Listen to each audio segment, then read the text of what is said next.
because I know during our Morocco excursion, something happened, and like one of the girls ended up like, she got her phone or something taken away for a little bit. Yeah, so like. But we caught it, so we caught the person that did it and asked him to return it. Yeah, so I mean, everybody around us, they're like pretty much telling them like, hey, get it back and stuff like that. But I mean, just be aware of your surroundings, you know. Yeah, it's about being mindful, right? So the student that happened to, her phone was hanging out of her purse, because like some purses have external pockets that aren't zip pockets. So the person that pickpocketed her just literally bumped into her and picked it up. And it was one of our other traveling advisors that saw it happen. And in Morocco, I don't know if, did you all know that we had like undercover cops with us? Yeah. Oh, okay, so the advisors knew. Oh, you knew? Yeah. Okay, yeah. So the advisors in CEA like are really, they're really awesome at making sure that our group is safe. And so we had some like police with us. We had like one person that was a guide who was also a police in Morocco, and they were able to like handle the situation for us. Like nothing, like there was no physical altercation or anything like that. It was just about being mindful, and it was easy for him to like see it and grab it, right? There was an opportunity and then he saw it and took it, so yeah. Another thing I'm gonna say about money is I would recommend when you talk with your bank, ask if they have any sister banks in Europe. And so that's what I did, and so every time I withdrew from a bank, I actually didn't get charged any international fees or withdrawal fees because I looked up what my sister bank was.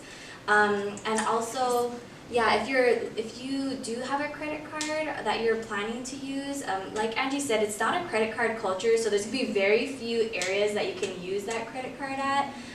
But you can also check with your bank to see what their international fees are. So, for example, I had one credit card that I found out didn't have any international fees, so when I used it, it was literally just charging whatever the euros were, and then it would always give me the best rates that the bank was able to provide from euro to dollars. And then keep in mind that if you do use your credit card, they're going to ask you, do you want it to be ran in US dollars or in euros? The answer should always be euros because it's a better exchange rate. Because if you run it in US dollars, the store will charge you the exchange rate, but your bank won't, if that makes sense. Yeah. I think that was, yeah. And you don't have to have a credit card, that's not what we're saying, but sometimes, Rafa can speak to this at a later time, things happen, and that's why having a budget is really good, because sometimes, and I think that maybe it'll be our next question to talk about, is travel tips, what can happen and how to be prepared. Sometimes it's nice to either have a cushion of that little extra emergency fund cash or have a credit card for emergencies. So sometimes flights get canceled or missed or whatever, and you've got to come up with that, or else you're stuck. Right. And so I kind of want to like turn it over. Ollie's like told this story so many times. We'll let her kind of maybe start with some travel tips and things that she experienced and for you to be aware of. So Ollie, do you want to kind of talk about your getting to Sevilla, some of the challenges and tips to avoid that. You also have. Yeah, did you have a story about that yes, too? Okay, and Ivan will share his tips as well.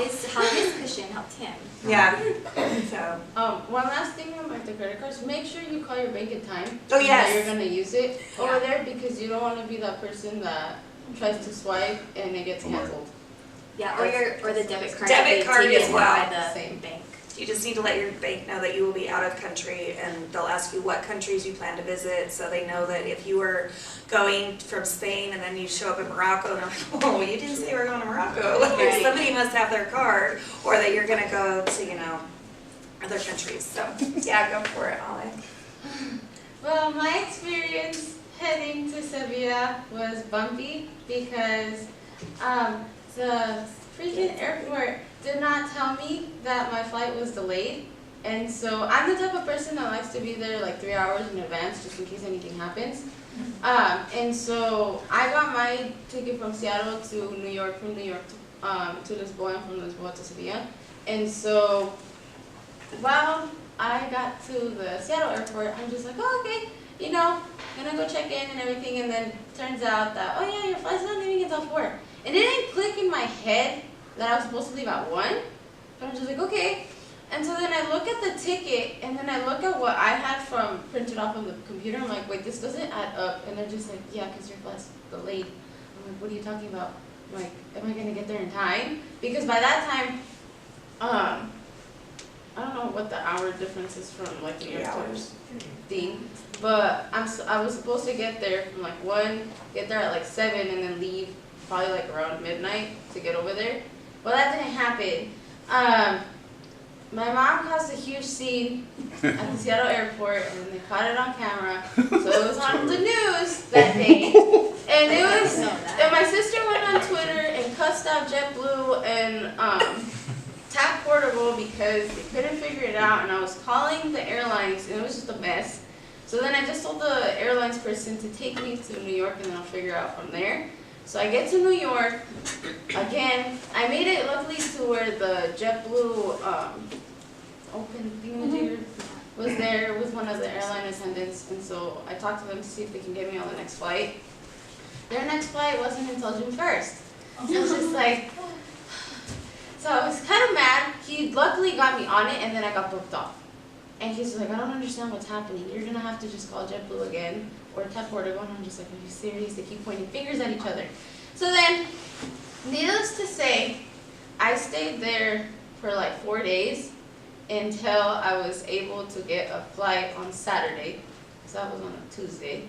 So I kept going every time. I had mental breakdowns. I was crying at the airport, and I was messaging them because I couldn't figure out anything. And Angie kept telling me, like, no, kiddos, you need to go and talk to them. And I'm just like, okay. So, needless to say, after so many persistent hours of talking to the airline people at JetBlue, they finally got me on a plane ticket on June 4th to get to at least Lisboa, because they weren't going to get me to Sevilla. So I was just like, okay, fine, I can pay my way over there.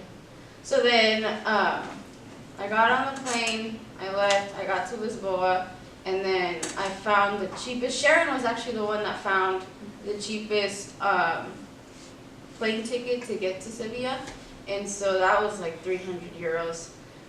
Luckily I had that in cash, and so I got there. I mean, with the Italy one too, that kind of got me mad too, because again, they canceled my flight and we had to book it to the freaking terminal really quickly, but I just have bad luck with airports, needless to say. But my recommendation is call the airport to see if your plane is going to arrive on time. Yeah, and you can get the notifications on your phone. Were you on the exact same flights all the way, the same provider? Yes, so you had JetBlue. No, it was JetBlue, and then Tap Portable. Okay, once you were in country, okay. But that's why we also talk about staying with the same provider. If you're taking United from Seattle to New York, you better hope it's United to London or wherever, Paris, because they will keep it, they're their own company and they keep together. They're like, it was our fault, it's our company. If you're going from JetBlue to Lufthansa, they're like, well, that's not really our thing. Well, is that the same with like if they're partners with another So it airline? depends, right? Yeah. So what we recommend is that you buy your entire itinerary, so from wherever you're starting to wherever you're ending from one company, and buy it as a connected like segments together. Because if one gets canceled or delayed, then they are responsible for booking your next flights. But if you like book this segment by itself and then another segment by itself, they don't care that you did that and that they're their partners. They'll say, well, that's not this segment. We're gonna cancel this segment, and you didn't miss that segment yet. So we're gonna just try to get you there, and if we don't, then you're gonna have to connect with someone in country, which is challenging and something that a lot of our students experienced in traveling to Sevilla. So I've been. Yeah. How we leave the question, Gabby? Oh, I just had a question. Isn't JetBlue a third party? No. Is that, It's an airline. So a third party, when we say third party vendor, that's Expedia, Travelocity, Momondo, those things that are like, because they're making it, and some of you may have seen that it was super cheap, but then it doesn't include baggage. It doesn't include a lot of things. It doesn't include a seat. So that means you show up, it's kind of like a Southwest thing, like, oh, okay, get in line and you'll get a seat, but you don't have a choice. If you're an aisle person, because you got to pee a lot when you're on flying, you don't know where you're going to sit, or you need a window, that's not an option. So So that's why, yeah, just making sure that, yeah, that consistency is there. Paula and then Ivan. Yeah, one quick thing before I hand it down. Make sure you have all your baggage with you if that happens. That's what I had. I was lucky enough that I had all my baggage and I didn't lose my baggage, because that's another thing that you don't want to experience. So, yes. And on that, Talk about honestly, that. yeah, we'll talk about that too, but honestly, you should only need a carry-on.